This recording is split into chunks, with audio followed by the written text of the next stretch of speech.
Hace 66 millones de años comenzó la era Cenozoica, la última gran era de la historia de la Tierra y la que todavía continúa hoy. Es la era en la que el planeta dejó atrás el mundo dominado por los grandes dinosaurios no avianos y empezó a parecerse cada vez más al que conocemos actualmente. La era Cenozoica se divide en tres grandes periodos: Paleógeno, Neógeno y Cuaternario. Dentro de estos periodos aparecen otras divisiones más pequeñas, llamadas épocas. Por ejemplo, dentro del Paleógeno encontramos el Paleoceno, el Eoceno y el Oligoceno. Dentro del Neógeno están el Mioceno y el Policeno. Y dentro del Cuaternario, el Pleistoceno y el Holoceno. Solo me relajaré.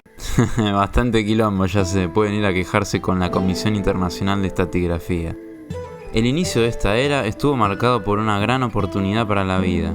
La extinción masiva que terminó con los dinosaurios dejó muchos espacios vacíos en los ecosistemas, y estos espacios fueron ocupados rápidamente por otros grupos, sobre todo los mamíferos, que hasta entonces habían vivido a la sombra de los grandes reptiles. A partir de ese momento, los mamíferos comenzaron a diversificarse de forma increíble. Algunos se hicieron pequeños, veloces, grandes y poderosos. Otros se adaptaron al agua y algunos terminaron ocupando casi todos los ambientes del planeta. También las aves se expandieron muchísimo. Muchas de las formas modernas de animales que hoy nos resultan familiares comenzaron a desarrollarse en esta era. Es por eso que la era Cenozoica suele llamarse, en términos generales, la gran era de los mamíferos.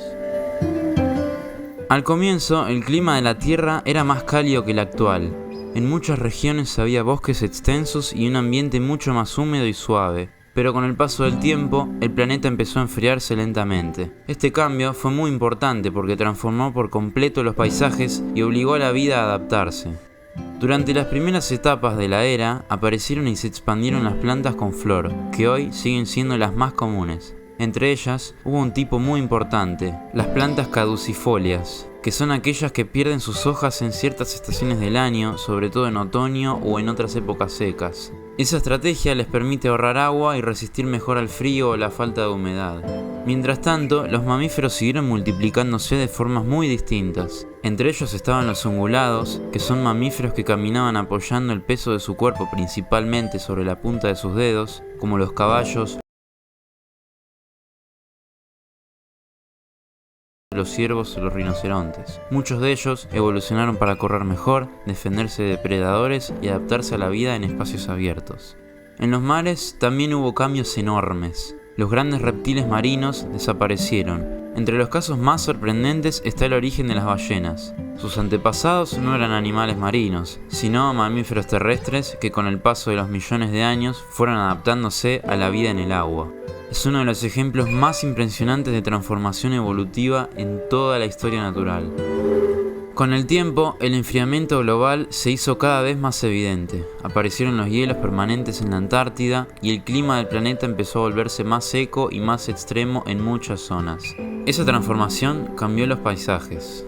Donde antes predominaban bosques densos, comenzaban a aparecer espacios abiertos. Y ahí entran en escena los pastizales, las sabanas y las estepas. Las sabanas son llanuras amplias con pastos y algunos árboles dispersos. Las estepas son zonas más secas, abiertas y frías, con vegetación baja y poca cobertura arbórea. Podemos decir que entre ambos ambientes favorecieron a los animales corredores, a los grandes herbívoros y a los depredadores que cazaban en campos abiertos. Esa expansión en espacios abiertos cambió la evolución de muchísimas especies. Los animales ya no dependían tanto de esconderse entre árboles densos, sino de correr más rápido, vigilar mejor el entorno y sobrevivir en lugares con menos refugio. Fue un cambio ecológico profundo y uno de los grandes motores de la vida moderna. En el mar ocurrió algo igual de interesante. Aparecieron los bosques de kelp, que son bosques submarinos formados por algas gigantes. No son árboles, pero cumplen un papel parecido. Crean estructuras enormes bajo el agua, sirven de refugio y alimento para muchas especies y forman ecosistemas complejos y muy productivos. Su aparición ayudó a dar forma a nuevos ambientes marinos en las zonas costeras, frías y templadas. Más adelante, durante el Mioceno y el Plioceno, el planeta siguió enfriándose y secándose. Los bosques retrocedieron en algunas regiones y los paisajes abiertos se volvieron más comunes. Las gramíneas, o sea las plantas parecidas al pasto, se expandieron muchísimo. Eso favoreció a animales especializados en pastar y a depredadores cada vez más adaptados a la velocidad y a la resistencia. Luego llegaría el Cuaternario, la etapa de las grandes glaciaciones. En esa época, grandes masas de hielo avanzaron y retrocedieron varias veces sobre amplias zonas del planeta. El nivel del mar subió y bajó, los climas cambiaron una y otra vez y muchas especies tuvieron que emigrar o adaptarse rápidamente. Durante esas glaciaciones vivieron animales poco conocidos del imaginario prehistórico, como los mamuts, los rinocerontes lanudos y otros grandes mamíferos adaptados al frío. Eran criaturas impresionantes diseñadas para sobrevivir en paisajes duros, ventosos y helados. Y mientras todo eso ocurría, también se desarrollaba el proceso más importante para nuestra propia historia, la evolución humana. Los seres humanos somos parte de esa misma era. Nuestros antepasados no aparecieron de golpe, sino que surgieron a lo largo de millones de años. Dentro del Cuaternario, a partir de antiguos primates que fueron desarrollando rasgos cada vez más parecidos a los nuestros. Así, la era cenozoica no fue la era de los mamíferos, fue también la era de los cambios climáticos, de la expansión de las nuevas plantas, de la transformación de los mares, de la adaptación a los paisajes abiertos y de la evolución de nuestra propia especie.